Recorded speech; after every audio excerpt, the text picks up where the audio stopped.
Vamos a hablar del músculo como parte del sistema endocrino, como un órgano endocrino.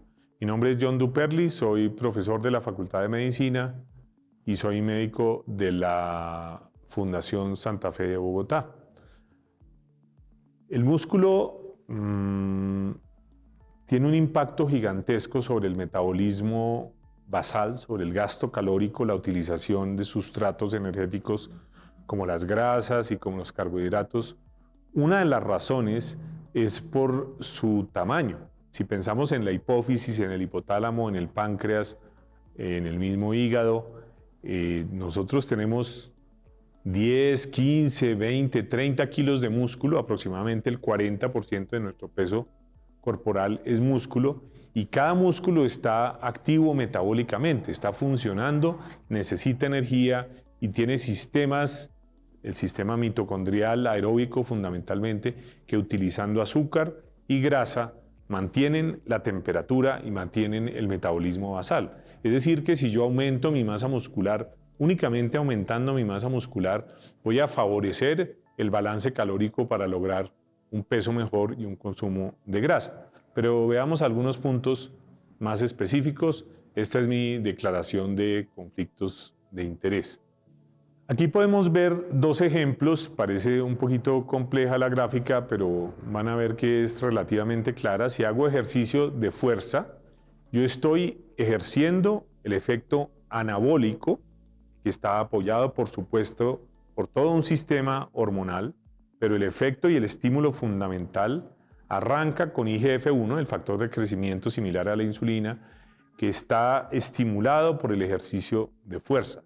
El ejercicio de fuerza por vía AKT y mTOR, que son factores de transcripción, favorece la síntesis de proteínas y la hipertrofia del músculo esquelético. La hipertrofia del músculo esquelético, a su vez, mejora la fuerza, y al mejorar la fuerza, mejoran varios factores, pero me atrevo a adelantarme: la resistencia a la insulina, la oxidación de los lípidos y la salud del hueso. Existe una comunicación muy íntima,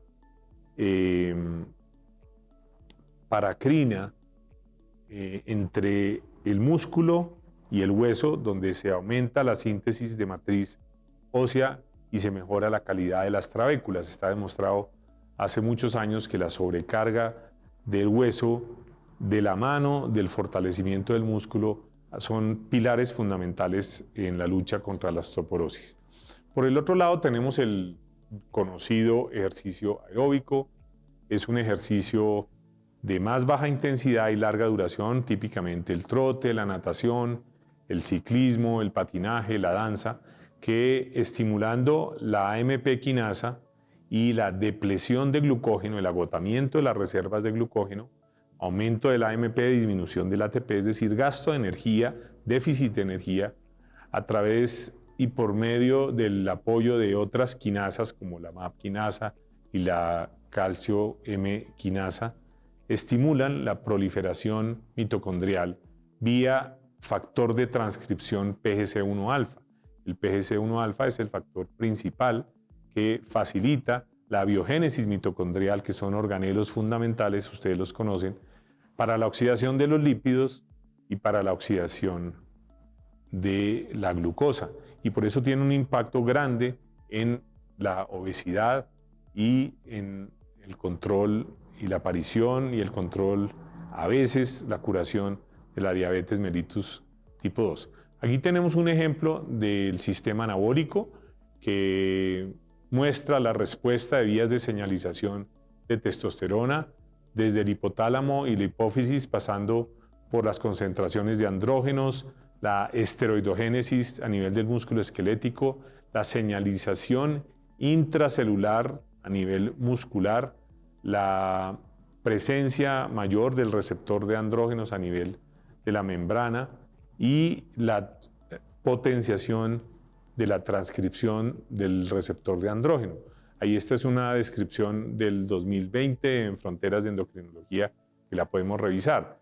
Y algunos puntos parecidos se han podido describir para hormona de crecimiento y para otros factores de crecimiento que explican cómo hacer ejercicio lleva al crecimiento de diferentes tejidos, al crecimiento fisiológico, especialmente del músculo, pero ya mencioné también del hueso y de los tendones en forma paralela para poder soportar esos niveles de mayor intensidad en la actividad física. Aquí tenemos el síndrome metabólico. El músculo esquelético es quizás el órgano que más enfrenta el síndrome metabólico por todos lados. El músculo es capaz de mejorar la sensibilidad a la insulina y la captación de glucosa, de quemar ácidos grasos y de ir en contra de todas estas señales que ustedes ven aquí, proinflamatorias, procoagulantes. El músculo tiene, hay metaanálisis que muestran que los deportistas tienen un estado menos inflamatorio que una persona común, sedentaria, tiene mayores niveles de producción de adiponectina, menor producción de leptina, va en contra en general de toda la activación neurohumoral, de la inflamación crónica y de la resistencia a la insulina. Es decir, que este problema grande de la obesidad, la diabetes y el síndrome metabólico debería involucrar siempre en nuestra prescripción la activación de esos, ya dije, 20 o 30 kilos de órgano endocrino, el músculo esquelético, que nos va a ayudar a contrarrestar el síndrome metabólico. Específicamente en diabetes hay descripciones detalladas, por ejemplo, los efectos del ejercicio sobre el músculo o del músculo mismo, es captación de glucosa, oxidación de la glucosa y de los ácidos grasos, mayor sensibilidad a la insulina, también a nivel hepático, sensibilidad a la insulina, menor producción hepática de insulina y menor acumulación de triglicéridos, activación circulatoria, facilitando la liberación de óxido nítrico, disminuyendo los niveles de glucosa y de hemoglobina glicosilada, disminuyendo los niveles de triglicéridos y de ácidos grasos libres y disminuyendo la presión arterial por un efecto vasodilatador. Inclusive algunos autores han postulado el ejercicio con sus múltiples efectos vasodilatadores como un potencial antihipertensivo curativo cuando la hipertensión es leve. También el ejercicio logra la actividad del músculo como órgano endocrino. A través del ejercicio logra aumentar la masa de células beta, la cantidad de secreción de insulina y disminuir la producción de glucagón. A nivel del tejido adiposo, menor inflamación, menor tamaño de los adipocitos y mayor sensibilidad a la insulina serían algunos de los puntos más importantes como el órgano músculo esquelético logra modular o prevenir, como ya lo dijimos, la aparición de la diabetes. Uno de los efectos más interesantes es el efecto del ejercicio sobre la captación de glucosa. El ejercicio logra por 4 vías la entrada de calcio, el balance que ya habíamos mencionado en prescripción de ejercicios AMP-ATP, la liberación de radicales libres y el estímulo mecánico. Por vía de diferentes quinasas logra la translocación del glucotransportador T4 a la membrana, al igual que lo hace la insulina por una vía diferente, es decir, que tiene un efecto global similar a la insulina. La potencia es moderada, aproximadamente una sesión de ejercicio de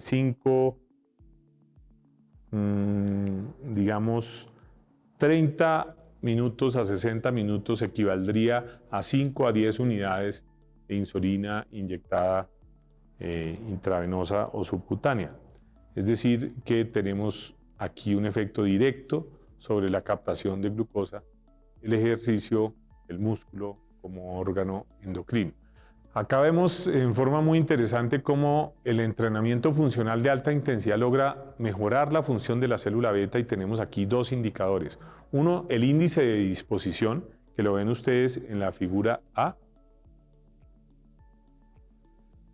como antes y después del ejercicio hay un mejor índice de disposición como una medida validada de la función de la célula beta, como lo dice en el artículo, y ven la relación proinsulina-insulina como un índice de eficiencia en la secreción de insulina. También mejor post ejercicio.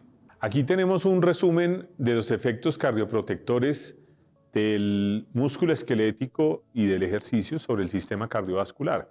Quizás lo más típicamente endocrino sería el efecto antiaterosclerótico, modificando la relación HDL-LDL, disminuyendo LDL, especialmente las LDL pequeñas, también la presión arterial, la adiposidad, ya hablamos de la sensibilidad a la insulina y la menor inflamación, pero también un efecto antiarrítmico que tiene que ver con el eje simpático y el equilibrio entre adrenalina y acetilcolina en nuestro organismo, efecto antiisquémico que tiene que ver con la función endotelial, que por supuesto está influida por todos los factores endocrinos, mejorando la situación isquémica de algunos tejidos, efecto antitrombótico, antiagregante plaquetario, disminuyendo la cantidad de fibrinógeno y aumentando los niveles de fibrinolisis y disminuyendo la viscosidad sanguínea. Y efectos psicológicos que tienen, por supuesto, también un trasfondo endocrino. En esta gráfica podemos ver específicamente los efectos del ejercicio sobre el LDL y quiero que miren aquí cambios en la concentración de LDL pequeñas. Recordemos que las LDL pequeñas y densas son las LDL más aterogénicas y ven cómo se disminuyen progresivamente con low amount, intensidad moderada, low amount, intensidad alta y high amount, intensidad alta. Es decir, entre más ejercicio en volumen y en intensidad hagamos, más logramos ese efecto de disminuir la concentración de LDL pequeñas. Otra forma de verlo sería medir el tamaño promedio de las LDL. Ustedes ven acá que va subiendo el tamaño promedio. Otra forma sería ver la concentración en plasma y vemos realmente reducciones, son reducciones pequeñas, pero son reducciones significativas de LDL con ejercicio de suficiente duración y suficiente intensidad. Es decir, que el ejercicio es exigente en cuanto a su impacto en los lípidos sanguíneos y en el perfil aterogénico. El ejercicio y la contracción de la masa muscular, que sería como el resumen fisiológico de lo que es el ejercicio y cuando actúa, esas contracciones producen aumento del flujo sanguíneo, el músculo esquelético y el músculo cardíaco, de las fuerzas de cizallamiento sobre el endotelio vascular, aumentando los niveles de AMP quinasa, que terminan produciendo mejor función endotelial, aumento en las células progenitoras endoteliales y menor envejecimiento de las células endoteliales. Esto por la vía de estimulación de la óxido nítrico sintetasa y por disminución de la vía de radicales libres. Es decir, en este caso, el ejercicio actuando como un protector cardiovascular y con un órgano endocrino directamente dirigido al endotelio vascular y a la producción de óxido nítrico y a la permanencia, supervivencia de este órgano cardiovascular, nuestro sistema endotelial. Los invitamos a seguir disfrutando de las otras conferencias dictadas por nuestros mejores profesores de la Facultad de Medicina.